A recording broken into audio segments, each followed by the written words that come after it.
got so much motherfucking design on right now. Bring it down, bring it back, make it clap. I got 3 old guys on the block with it. Bitches on the line, and you know. Baik, assalamualaikum warahmatullahi wabarakatuh.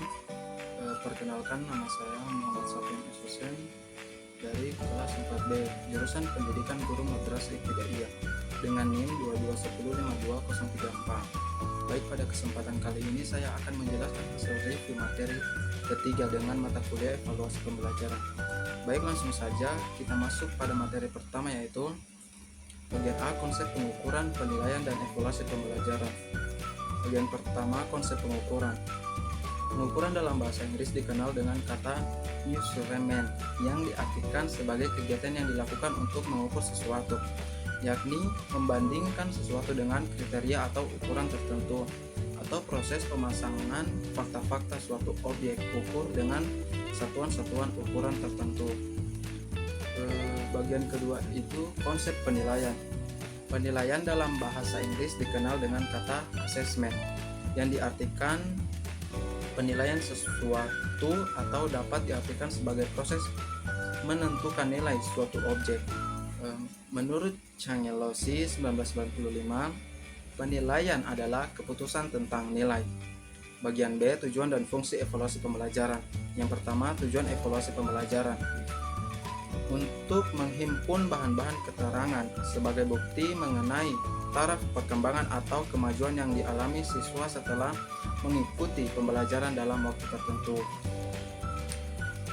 Yang kedua itu fungsi evaluasi pembelajaran. Fungsinya itu sebagai instruksional dengan evaluasi formatifnya. Hasil evaluasi dapat berfungsi sebagai feedback bagi siswa untuk memperbaiki proses belajarnya, dan juga feedback bagi guru untuk memperbaiki proses mengajarnya. Bagian B itu fungsi administratif. Hasil evaluasi pembelajaran dapat berfungsi sebagai bahan pemberian laporan kepada orang tua atau pihak-pihak yang berkepentingan.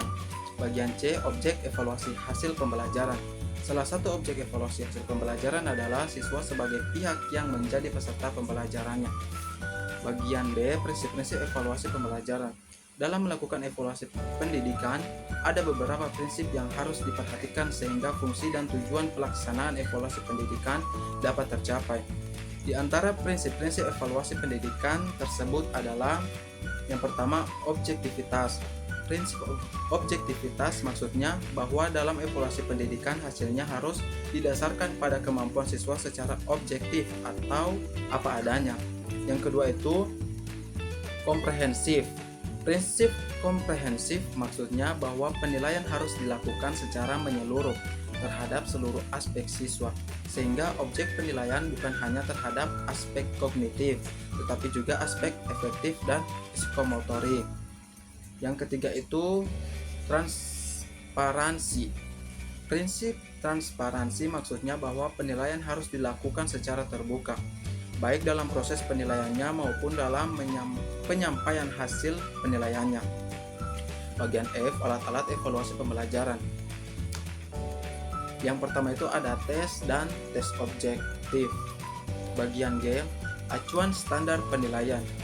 Dalam proses penilaian, khususnya untuk nilai akhir ujian semester, ada dua acuan standar yang dapat digunakan, yaitu penilaian acuan patokan atau kriterion referensi, dan penilaian acuan normatif atau norm referensi.